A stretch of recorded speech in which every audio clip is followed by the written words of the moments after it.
বাবু তোর গাড়িটা একবার বাজারে নিয়ে চললাম। দাঁড়া, গাড়িতে তো তেল নেই। নিয়ে যা, সাবধানে যা, জানিস না আমি হেভি ড্রাইভার। বন্ধু আসলাম।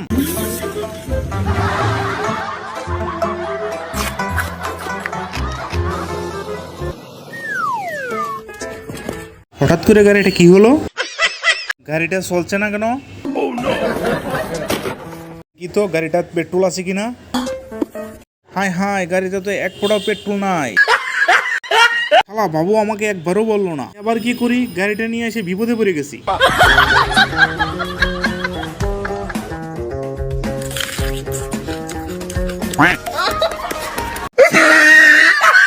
জীবনটা শেষ।